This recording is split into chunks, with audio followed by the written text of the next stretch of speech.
Hey listeners, this week I've been busy stuffing envelopes with the new FNRad Snowboard podcast stickers, sending them out to all the listeners who bought tickets to the last Wired Snowboard raffle. If you paid by PayPal, I probably have your address. Those of you who e-transfer me need to send your address to fnradpodcast@hotmail.com. Thank you all for supporting the show. I'm excited to bring the listeners of the FNRad Snowboard podcast a brand new podcast series from past guest and fan favorite Russell Winfield, who's also the very first African-American professional snowboarder. Obviously, it's more important now than ever to listen, learn, take action, and amplify Black voices so that everyone can do their part to right the centuries of racism in this part of the world. The snowboard community needs to be a part of this change. Russell's first guest, Selema Masekela, is an American television host, sports commentator, actor, singer, and activist. His nonprofit, Stoked, works to close the opportunity gap through mentorship and action sports culture, empowering underserved youth to reach their fullest potential, instilling passion, resilience, and determination through skateboarding, surfing, and snowboarding. Wired Snowboards has donated a snowboard, and Tribute Board Shop sent over a new art collab hoodie for us to raffle, with 100% of the money raised getting donated to Stoked. Plus, our great friends at Vans will be matching the first $2,000 we raise, so potentially all your donations will be doubled. For every $10 you donate, you get your name in the hat for the Wired board and the hoodie, with no limit on how much you can donate or how many tickets you can buy. I'll do the draw at the end of the series. So with that being said, I'm handing the microphone to Russell Winfield, who I want to thank from the bottom of my heart for bringing these incredible conversations into the snowboard community. Let's listen together. Hello, this is Russell Winfield, and welcome to The Plug. It's my new podcast. Basically, what's going to happen is it's going to have conversations with different people about different life experiences. Hopefully, it's something that somebody out there can learn from, maybe giggle from. Enjoy it. Thank you. In the premiere episode of The Plug, I'm going to be speaking with the longtime homie, brother from another mother, Selema Masekela. We're going to speak about, his childhood growing up on both coasts, the differences. We're going to speak about, adulthood a little bit. We're going to speak about the current state of affairs. Have a listen. Is everybody here? Yeah. Perfect. All right. How you been, man? I've been interesting. I've been interesting. It's been the most interesting few weeks on top of few months that I can remember in life. Yeah, I was just thinking about that. Like, is this going to be our, revolution for our generation? Or, I don't know. I mean, I'm just a cynical individual at this point in my life, Well, yeah, I mean, listen, as Black men in America that have grown up as Black boys in America, taught the history of what was fought for, witnessed the battles of what we were fighting for as young youth of the 90s, seeing the riots, seeing police brutality, seeing the effects of not only seeing, but literally learning how to operate and navigate through systemic racism in spaces where we repeatedly find ourselves as the only people who look like us. There's definitely context to be cynical. That said, and I think, like we talked about the other day, I'm operating on a sliver of hope. Like, I fell off the back of a boat in the middle of the night. I didn't get eaten by sharks, but I'm still scared for my life. But there happens to be a dinghy that I'm swimming to that looks like it might be stable. Might not be taking on water. It might not be taking on water, and there may or may not be a quart of fresh water on it. I'm not sure, but I'm swimming in that direction, and I'm hopeful. Yes, sure. Yes, sir. You said something that I think I know the answer to, but I'm not sure. I'm about 90%. You said we grew up as Black boys, which we did. We're not chameleons. We've been this color. We're going to be this color, and it's beautiful. So I know I grew up, and another thing you said around, like, I was the only one. And I know you grew up in San Diego and a bit in New York, I think. Mm-hmm. Yeah. So what was your experience as a kid like? Well, I was really, really spoiled. And I say spoiled in that, like, I got a really special set of tools and experience growing up in New York City. Yep. You know, I grew up in the Shaolin. I went to school with Method Men. We were classmates from elementary school through junior high. If you look at my school pictures, it was Black people and Russian kids and kids whose parents had fled the conflict in the Czech Republic. Okay. It was Puerto Ricans, Dominicans, Italians, Jews, African immigrants. It was everybody. Like, so what you're telling me is the most foreign person to you at that age would have been someone from Middle America. Yeah. Wow. Amazing. The most foreign, you could not have put that any more succinctly and right center dead of target. The most foreign person to me growing up until I was about 14, 15 would have been someone from Middle America. And because of growing up that way and learning everybody's culture, knowing everybody's food, knowing their holidays, learning their history, understanding the nuance, their music, their songs, their dress, knowing the nuances of what made people who they were culturally. You're a cultural giant by the time you stepped out of 8th grade. Absolutely. Basically. And it's funny. I grew up no more than 40 miles from you. And my experience was, let me back up. New York in itself is one of the craziest places on the planet because it's got literally everything. Like where you grew up, it's got full country. It's got where I grew up, which is like the wealthiest part of the planet when I was growing up. Like the Bushes are from my town. So the people I was around were like the people who are running the country now. And it's it's like, I was lucky I was able to get that education. You know what I'm saying? So that's how I did it. My mom from Durham, North Carolina, decided she didn't want me growing up in the hood. So that's where I was brought up. Yeah. It's interesting, crazy how much landscape exists inside of these quote unquote borders of a place like New York. But then my mother and stepfather moved to New England. Oh. When I was almost in my freshman year of high school. Wow, where'd you go?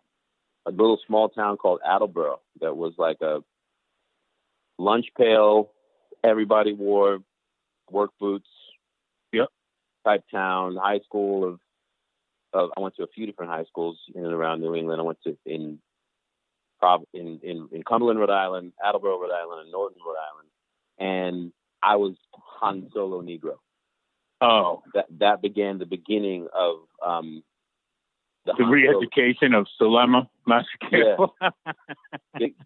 big time. In being the only Black kid, and I would still take advantage of the fact that my father lived in New York City, and when he wasn't traveling making music, I would go and stay with him, so I could still dip in, right, and get my flavoring. But it was two different complete existences, and learning how to navigate being everybody's one Black friend. Yeah, and what that meant, really. Yeah, and it was a lot. It was a lot. It was outright racism. You knew whose parents were like real high quality racists by the way they treated you. Yeah. And then it was, a few years later, moving to Carlsbad, San Diego, when I was almost 17, like at the end of my junior year of high school, And then he was like, here we go again, but like a different version and a different planet of it, where, again, you move to a town where now everyone's blonde hair, blue-eyed, and hardly wearing any clothes and speaking like in dude and bro. And, you know, they're looking at me like I moved from another planet. And it was the same thing when I moved to New England. I remember when I moved to New England, a kid being like, yeah, you're from New York? You carry a knife or a gun? You ever see anybody get killed? Huh. Then it'd be like, you do a head spin. Do a windmill. Hey, this is that kid. I think he knows how to do that breakdance and stuff. And people being like, dance. Come on, dance. Oh, yeah. Yeah. And moving to SoCal was a similar type deal, but just a different framework of it. But luckily, you know, it was a place where surfing and skateboarding and snowboarding were the thing that bound it together. And I was just like, I knew how to adapt, and I was like, all right, this is what you do to be cool. I'm gonna try that. And fortunately, fell in love. I caught the spirit, and I was like, oh, this is next level. I can navigate this. Yep. So that's crazy. So I remember coming from the East Coast to San Diego when I was 18. And that, to me, was the most culture shock that I've ever... Let me back that up. The most off-guard version of culture shock I've ever felt in my life. Like, Same. And anywhere. Like, it was just coming from New York City to Pacific Beach. I remember waking up one Sunday morning at like 7, and all I wanted was an egg sandwich, you know? It was like 7 in the morning, Sunday. It's got to be a deli.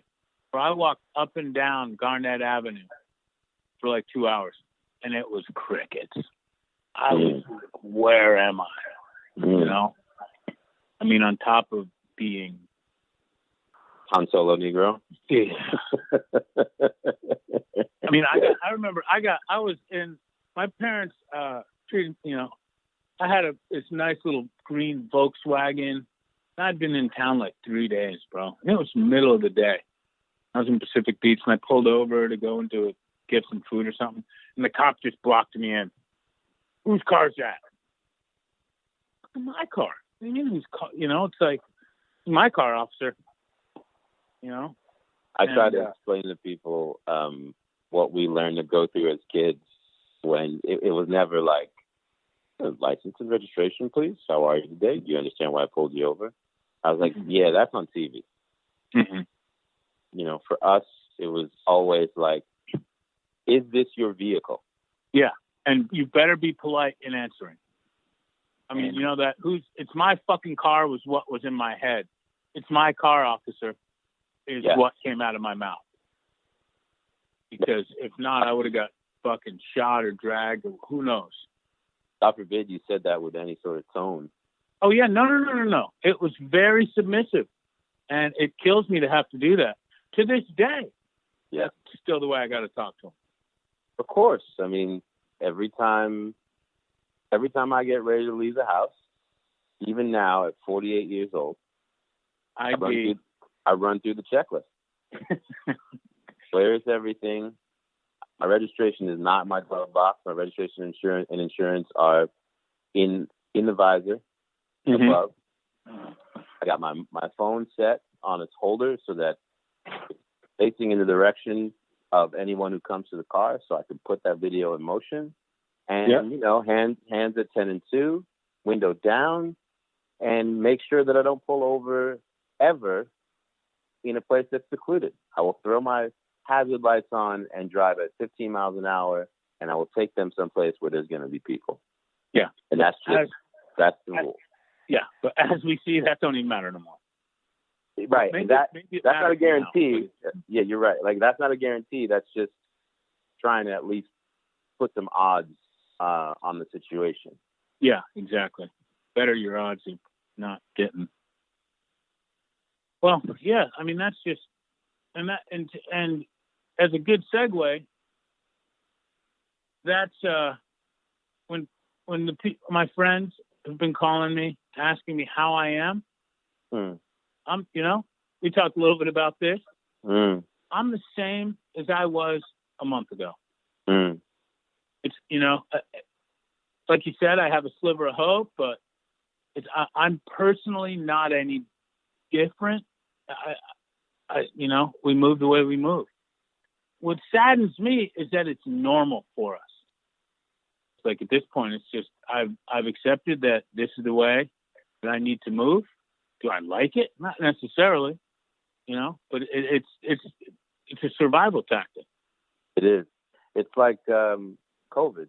During the height of the lockdowns, you didn't see Black or brown people or people who are like born of struggle out protesting that they had to either stay home or wear a mask.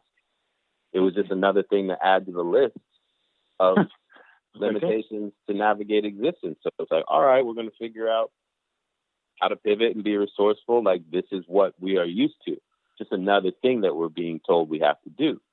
And it was interesting to see, like, the first people who were out, and violently protesting that their rights were being infringed upon. And even when I started to hear the word oppressed, I was like, wow. When now, these are people who are making more money on unemployment than they were before while working. I'm like, you're oppressed? Please tell me more about this new oppression. I just found the language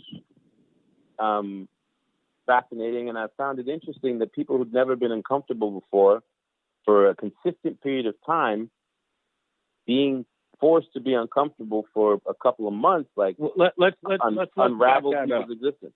I can't even say uncomfortable. Not being able to get a haircut and being paid to stay at home. Not all of them, but most people were being paid.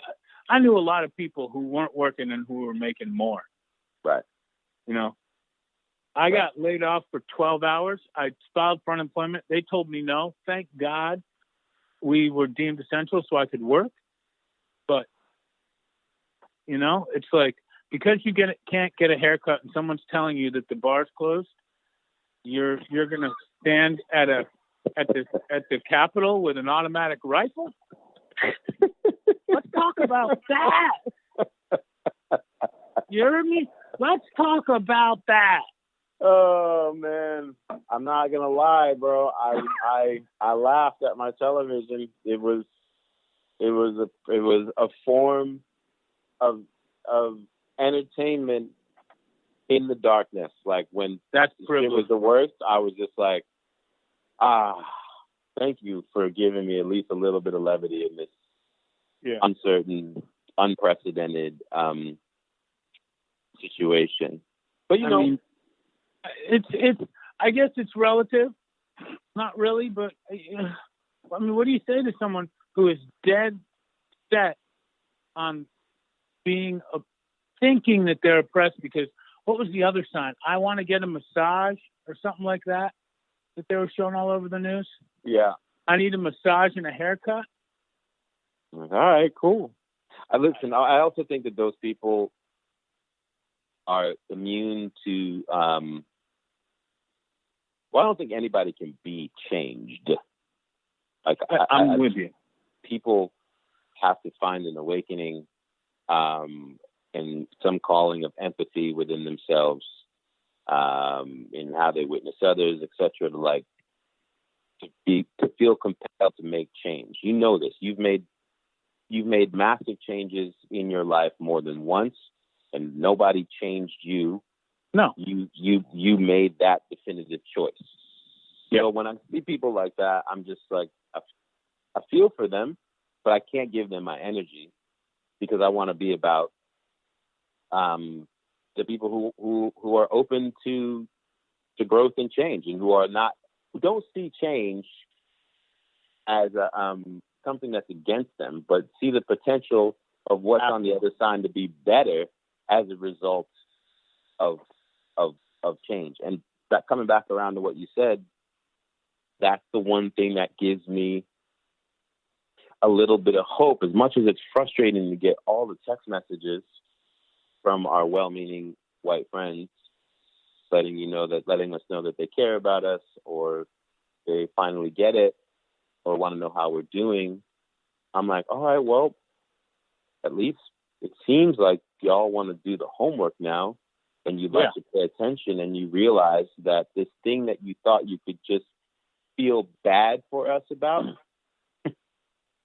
is actually something that you can make a difference in, and also low-key you've been participating even though you didn't know you were. You are, come on, bro. You know. Whether or not you know. Like,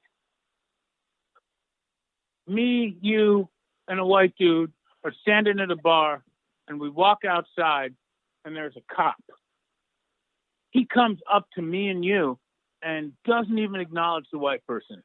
Mm-hmm. You're telling me that white person doesn't know? And I mean, I can't blame him, because if the cop didn't come up and acknowledge me, you know, maybe I would, but I don't know, because I've never had that. So you know. I think that from like an entertainment standpoint and the way kids are raised to view two things. One, the like on a pedestal until they just on a pedestal from jump, being like what the definition of the police are, is a exalted higher power. It's not like, hey, these are our public servants that we pay to take care of us. It's immediately like it's just hero stats, right? And then the images that people are fed when it comes to blackness in America, and especially black males, is that if, whether it be in television shows, dramas, years and years of having watched Cops, the news, and the manner in which they talk about us from a criminal standpoint, is people get conditioned into thinking like, well, I know the good ones. And obviously, those people who something bad happened to at the hands of the police, or what I think is happening in their neighborhoods, like, that's just who they are. And people get conditioned to the idea of like, they must have deserved it, but they're different from these people, these black people, my black friends. And they find some sort of weird safety in that conditioning that you've been told your whole life is the case, which is why I don't expect any of this shit to end overnight. I understand why people are freaked out at the concept that the police could be a gang. Could be. I'm giving them the benefit of, I'm speaking from their perspective. Like, the idea that that's a gang and that someone might go in with really good intentions of upholding the law and being an actual agent of change and safety in their neighborhood, and then once they're in the gang, and the gang is like, yo, listen, you need to fall back with all that rah-rah superhero. That's not how we get down here. We are all for one for all. And if you call one of us out, you're a rat or a snitch, and we're going to make your life live in hell. And suddenly that kid who might have had good intentions tries to be indifferent for a while, and then he's just like, you know what, fuck it. Let me join in with this shit. And that's what happens. So you either got to join in or you got to leave the whole town. Because if you quit, they're fucking with you. Now you're black. Not to mention if you're one of the 11% of black officers. You're getting it on both sides, though. They're getting it on both sides. You're getting it from the and you're getting it from the force every day that you walk into that locker. Yeah, and you're getting it from the hood. So that I don't envy any black person that wants to go into law enforcement. I really don't, because that's. I admire them for wanting to be a part of change. But then at the same time, you see how even they can succumb and find themselves agents of the thing. You see it all the time. So I don't know, man. I think it is my hope that eventually we can get to the place where people understand that the culture of the thing is what needs to change. I'm not against the idea of the people being there to protect and serve if that's what they're there to do. But, you and I can honestly say that our experiences of feeling protected and served are not there. The only times that I've had to beg for my life, only times I've had to physically beg for my life on the other side of a policeman's gun. And that's been more than once. That shit is traumatizing. I've been the kid sitting in handcuffs for an hour as the cops trying to figure out whether or not I'm legitimately the black boy that is the janitor that cleans car dealerships in the middle of the night. Yeah. And had the shotguns drawn on me and the whole nine, and literally like begged them not to kill me. Oh, yeah. In reading a magazine in 7-Eleven with my friends, and we're the only two black people in there, and have the store owner be suspect that we've been in there too long, which is what we always used to do reading magazines. And next, you know, the cops show up and there's guns to our temples. And the cop literally saying, like, if you move, I will fucking kill you. Yeah. Like, wait a second. You know, driving through a white neighborhood and to go and see friends and getting pulled over and having all your paperwork right. And then the cop being like, well, why are you here? Excuse me? Why are you here? They don't like you either, these rich people. I mean, you know what would be an amazing show would be the dialogue of a black person getting, the inner dialogue of a black person being pulled over by the cops. And just, you know. The heart rate meter, all of it. As soon as the lights heat up and you start to sweat and your pulse skyrockets and your heartbeat is through the roof and you haven't done anything, and you actually have shit in order. Yeah. I got my L's, my I's, as they say in the hood. I got the L's and the I. I got it all. I'm good. Not riding dirty. Let's go. And then they pull you over and you're like, well, they you don't know what they might have or want or who knows. Yeah.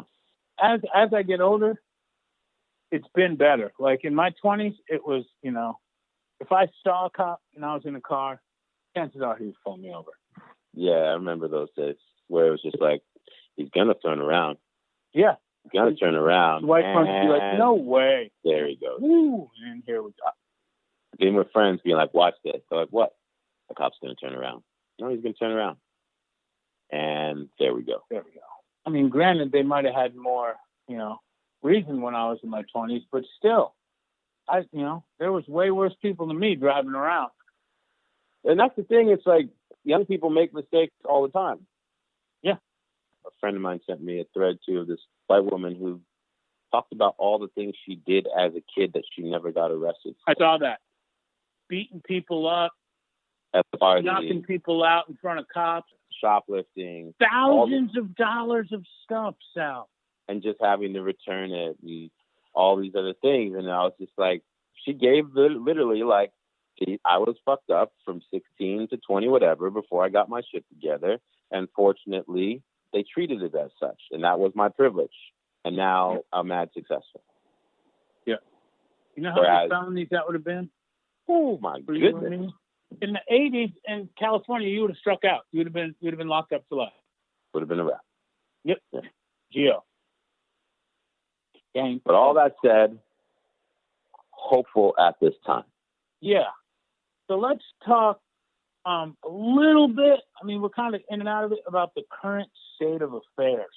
As much as you want to talk about it, And do you feel that the current administration has spurred?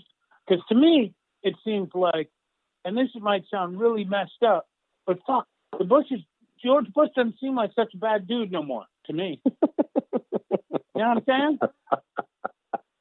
Like, I'm just being real with you, bro. If you ever wanted to see like a classic example of the efficiency of how the system of white supremacy works, white people don't freak out, we're not targeting you. The system of white supremacy work, making that statement to be like, you know what?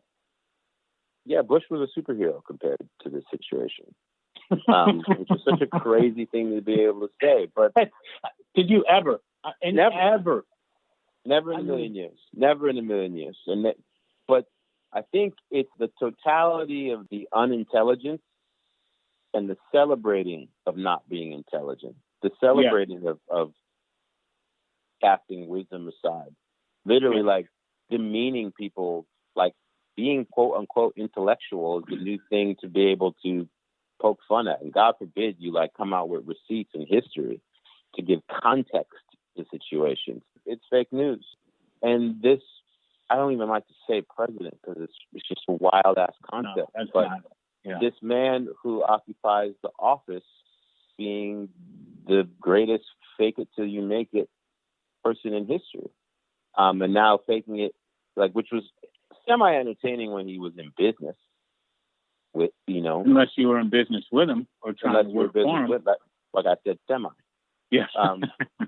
But not entertaining now when it literally affects people's lives and the whole planet. The whole planet. And when amplifying and pouring the flames on the worst parts of America's DNA is the thing that props you up as a golden god. Because let's face it, you got your like straight up outright racist, and then you have those people who are like the fringe ones. I don't agree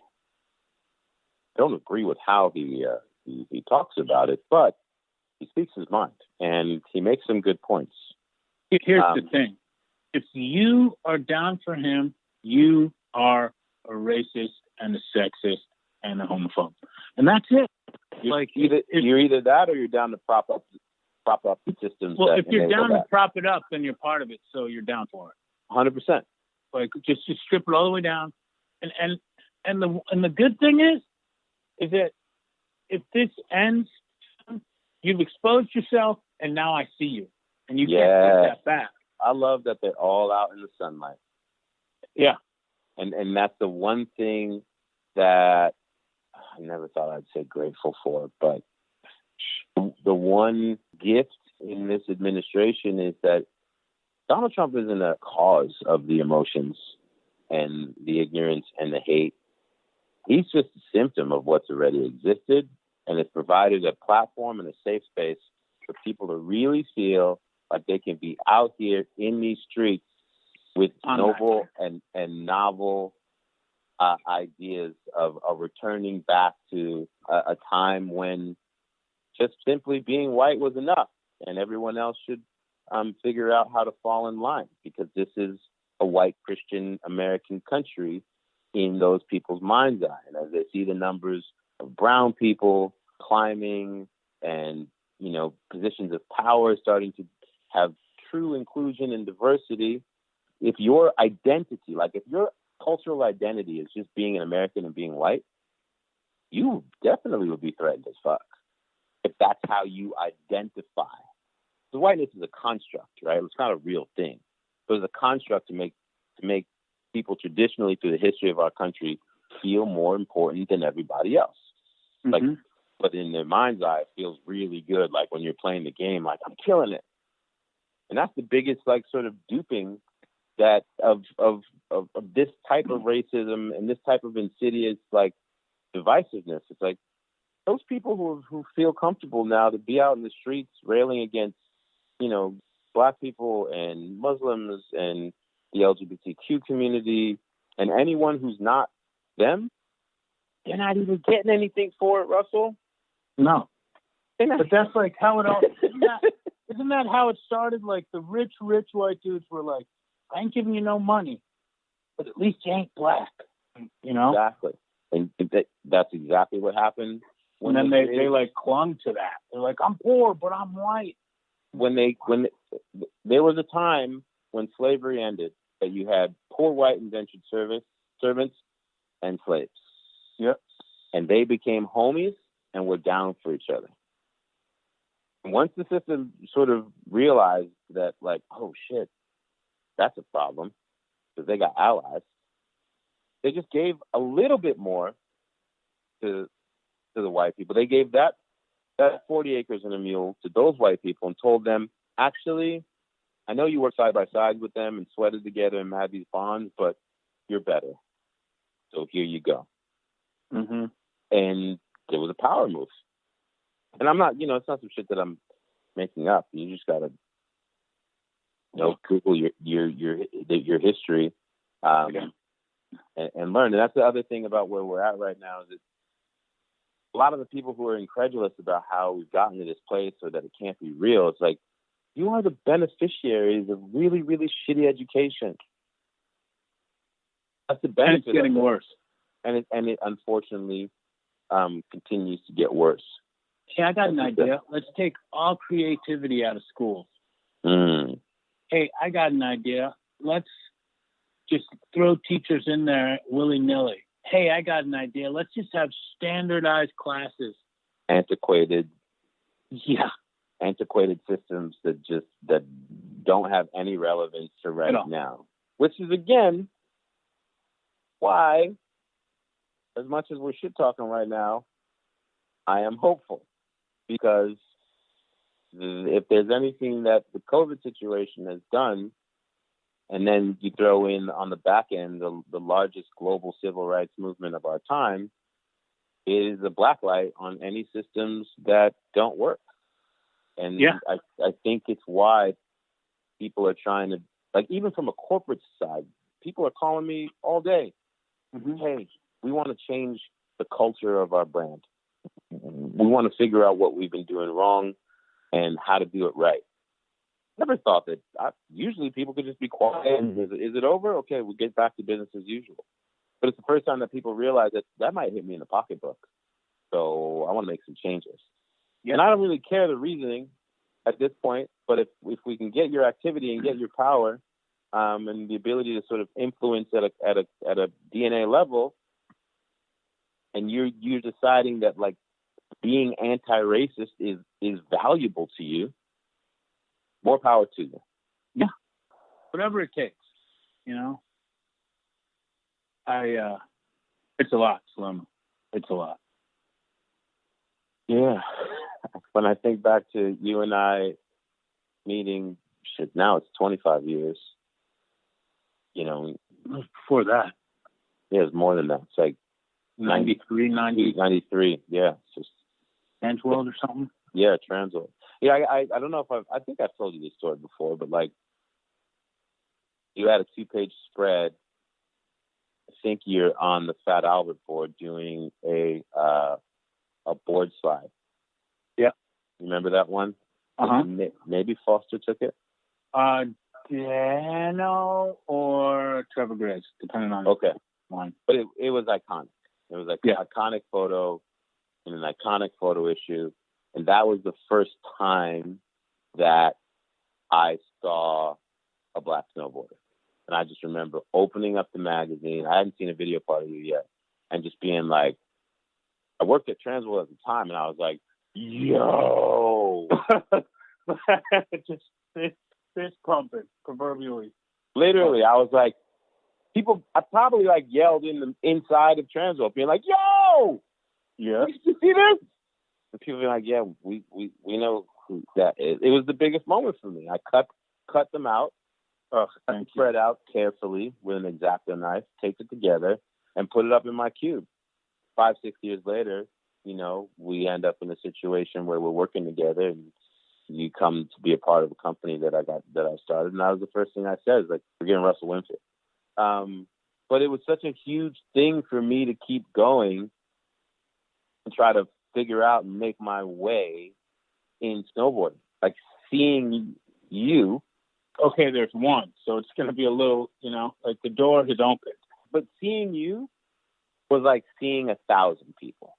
Like, that one image might as well been, there's 1,000 black snowboarders on the planet. Yeah. And I'm going to keep going. Shit. It's powerful. You know, I wish as a 18-year-old, 19-year-old kid, I had the wisdom that I do now. It just didn't, that whole thing didn't click with me, you know? Like, it did, but it was on such a selfish and personal level that I don't know. We always look back and could have done more, could have done better, but you were dealing with your own coming of age struggles. Yeah. And I think that from the outside looking in, I think knowing the power that you really had was petrifying. Oh, yeah. And so it was much easier to be like the biggest guy in the room having the most fun than, you know what I mean? Like, that was a dangerous time to have that. I don't know how I would have worn it. It was hard enough being, like, just coming up in the trenches like from the industry side as an only. I couldn't imagine being the only.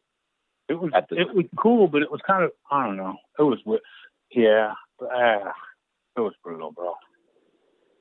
It just didn't, nothing really gets right ever for me, you know, like there's always, and it maybe that's everybody on the planet, you know, but being in that, or in any sport where you're the only one, or any situation where you're the only one, it's kind of a lot, man. You know, it's a lot. And I think people are just now beginning to get that. Thus you get the hey man, I'm checking in on you. How are you doing? Like more than I've gotten long text messages from people being like, I never ever stopped to even begin to think what it was like in your shoes for the last 25 years, because I considered myself special and righteous for choosing not to see your color. Come on, bro. Nobody is colorblind. It's not, and that's not what we want. That's not what I want. No, and that's my point. The people being like, that was about me and not you, and it was selfish, and it allowed me not to have to even like stop to think about any of the shit that you were going through. One of my best friends for many years literally called me up in tears and was like, I'm sorry. Never would have expected to hear that from me. I'm sorry. I was oblivious, and I didn't stand up for you because I didn't know you needed it. I chose not to see that you needed it. Yeah, there you go. I'm hyped that people are coming around, and I really do hope that this spurs a change, you know. The difference between now and the one of Gil Scott-Heron is the motherfucking revolution is televised, and it's on the gram, and it's being tweeted, and it's on the book. You know what I'm saying? And from recent, you know, events, it seems as though in order for somebody to believe something, you have to beat it into their head with imagery a lot. Gruesome imagery. I think when you and I talked the other day on the phone, I may have said this to you, but I said, if George Floyd had gotten shot, I don't think we would even be in this situation, because people are used to being able to justify black men being shot. Yeah. It's like America is like down for guns like that. Oh, yeah. But they had to witness like a straight up, old-fashioned lynching, like a real execution lynching. Like in the old days, the way people used to gather around and be like, what are you doing Saturday? Oh, we're going to bring the kids down to the lynching. You know, they found that one nigger that was, you know, who stole some apples or whatever, or looked at Mr. Such and Such the wrong way. You're gonna be, what time? 1 o'clock? Bring the sweet tea. Yeah, tell the missus to bring that sweet tea. Woo! That's the best. It's gonna be hot. Oh my God. They had to witness like a condensed version of that in the 8 minutes and 46 seconds of George Floyd, where they could watch the life leave a man's body and hear him emote and beg in a manner that you can't comprehend of what it might be like negotiating the space between here and I'm going to be entering the afterlife, going from begging for his life to calling for his mama, while a crowd of people behind the camera are begging for these men that happen to have these uniforms on, hands in their pockets, calm face, administering the execution. All of those layers and the time of it, and the fact that like people didn't have any place to hide in this time of COVID to witness and appreciate it. Oh, they were all stuck to their phones and TV, so they had no choice. No choice. And that's why it's hitting different. Crazy. It is crazy. Current state of affairs is next level. Do you have any thoughts, I know you do, on I hate to say a solution, but an outcome, any hopes, any hope not. Like, let's say 4 years down the road, or 10, let's just go even 10. Man. Listen, you know me. I always been the one to err on the side of love. And it is my hope that love truly does reign supreme and is the ultimate power, and that in some way, shape, or form, it will become something that people are proud to carry with them more than carrying a fire, more than carrying some fake idea of importance based on bloodline or melanin or lack thereof. And I don't know, when I look down the line 10 years, it is my hope that we are more loving as a society and of compassion and empathy. And those in power, applying compassion to what our laws look like, people being encouraged to want to do the work, just to solve problems from a place of truly seeing, accepting, and acknowledging each other, instead of trying to live in these hard lines in the sand of like, either you're going to my way or you're not a thing. I would like to see 10 years from now, if you're talking about tolerance, people looking at you like, tolerance? We don't got no time for tolerance. We do have a time for acceptance, allowance, and acknowledgement. I would like those to be cultural themes 10 years from now. And do I think that that's going to happen from a top-down level? No. Bottom up. That has to happen from the bottom up. And not even thinking of the bottom as being the bottom, but actually switching the roles and people realizing that we as a collective, as humanity, is all connected, like we are the top.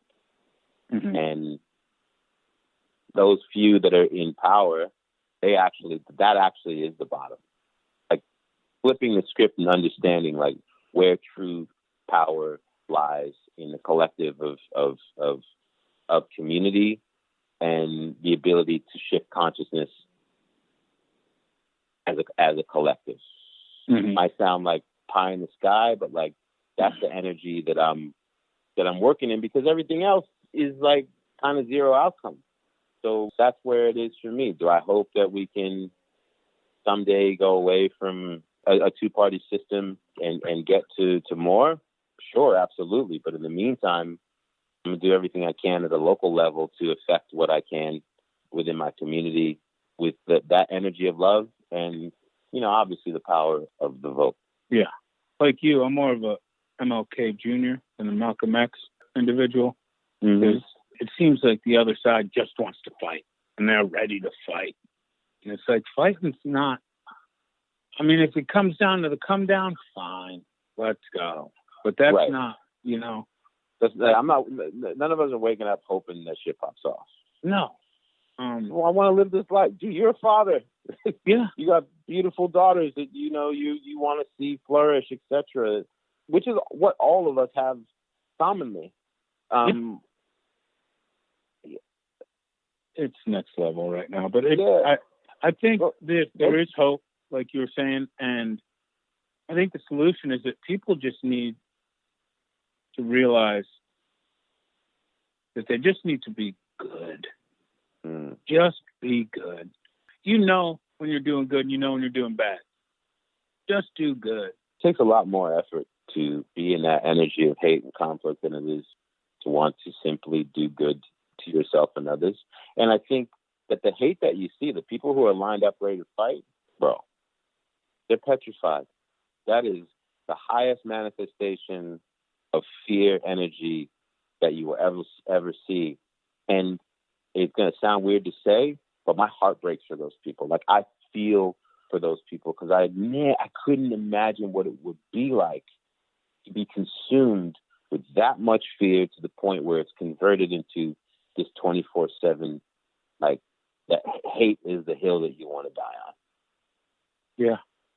Because you believe you're dying for a cause. It's crazy. The cause rooted and built solely in fear. Like, that's a shitty existence. Yeah, it's got to be exhausting.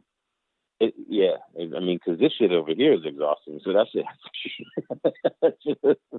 it has to be. It has to be exhausting. Has to be. Yeah, I can't even imagine. I know. For me, this whole defund the police department, I'm down. Like, I'm down to shift some money around. You know what I'm saying?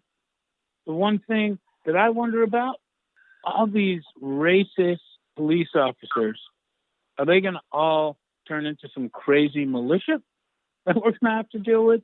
It is what it is. You know, every country has its terrorist groups, I guess.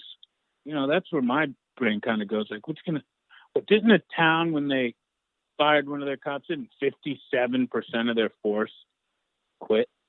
That was in Buffalo there, where the cops that got fired for pushing the 75-year-old man down who is currently still in the hospital and can't walk, and they didn't attend to him. 57 police resigned from that particular part of the force, like first responders, whatever, in the streets, and rallied by their side and decided they're going to do something else in the force, which just goes back to show like that collective energy of the mentality. Like, if your sole identity is in your uniform, that's the thing to me. Like, oh, you become a policeman, policewoman, you no longer a citizen first? Are you no longer one of us first? How did we let that happen? People search for identities. Like, do I snowboard? Yeah. Is that who I am? No. Yeah. That's part of who I am. I love surfing, but I'm not a surfer. Yeah. You know, I love surfing. I love snowboarding. Like, and when I speak about it, it's like you're talking about. Talk about the love of the thing. Yeah. Not that I am it. Yeah. I love our culture of it, and not the black snowboard culture, the snowboard culture. Yeah. That's what I hope, is that we recognize and realize there are different shades of color, but we're all the same race. Like, I was talking to Spencer, and when Eric was like, Sal, I was like, yes. He was like, Kira, I was like, yes. He was like, Stevie, I was like, yes. And then he was like, Spencer, and I was like, Spencer O'Brien? He was like, yes, she's native. And I was like, whoa, interesting. I had to think about it, and I called him back, and I was like, yeah, I'm in.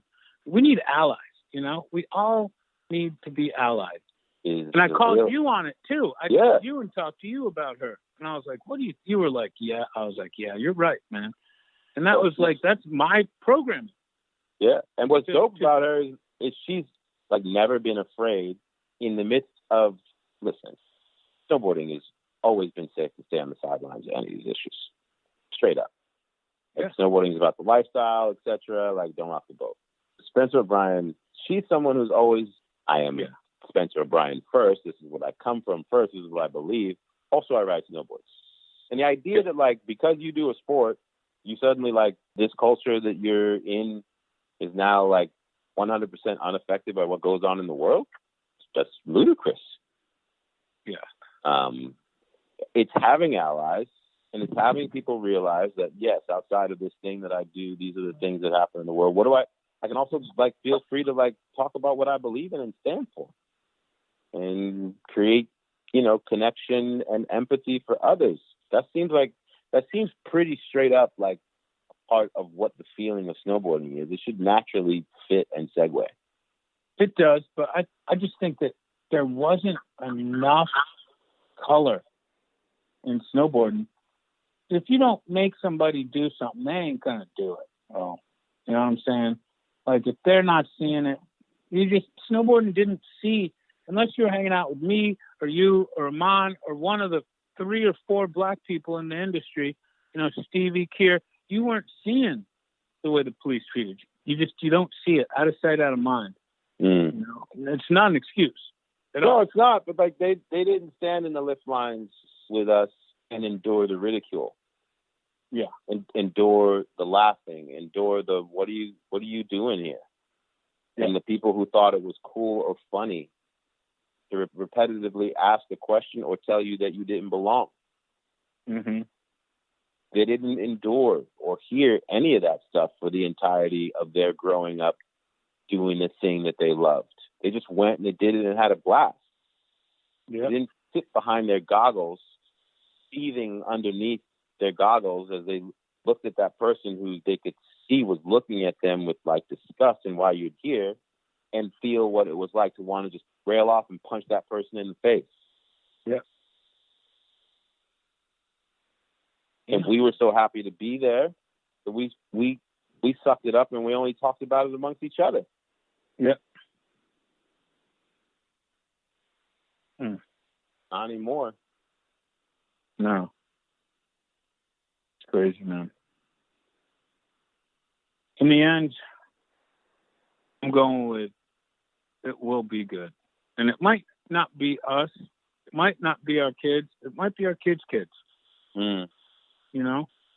But if we think about it, in the 50s, it was way worse than it is now. Right? The past 5 years have reeled it back. Maybe this is like a slingshot. You know, you pull a slingshot back and it goes back, and then you let the motherfucker go and boom! Yeah. That's what I'm hoping for, because, I mean, it's gotten openly way worse. Yeah. I'm hoping it's last call. Yeah, with like the swastikas everywhere, and it's just like, whoa! It's not freedom of speech if you're a Nazi, right? No. It shouldn't be, because you were the enemy, and if you're the enemy and you got beat, you don't get freedom of speech. I mean, I might be wrong, but I think that's the way that one goes. Bro, the slogan is literally "Make America Great Again." Bro, they out here trying to resurrect. I mean, they're telling us what it is. They're telling us what it is, that. and Like, people are out here being like, "Guess what? We're going to get to be the 50s again in 2020." And it's like you said, I hope it's the last hurrah. And if it's not us, our generation or our kids' generation, at least they'll be able to say, "Hey, this is what they did to move things forward. This is the part that they played." Yeah, like, you know, maybe in our grandkids' generation, they'll show the cops like, "Oh, cops used to be savage." It's like, wait, what? They used to ride around in tanks and just pull you over and whip you and they have rocket launchers and shit, and they could all of it. do whatever. All of it. Yeah. Yeah, how cool would that be? Yeah, it'd be great.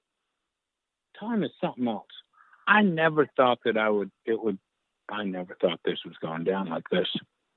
If the writers came in to pitch this script at a studio, the studio head would look at them and be like, yeah, this is a lot.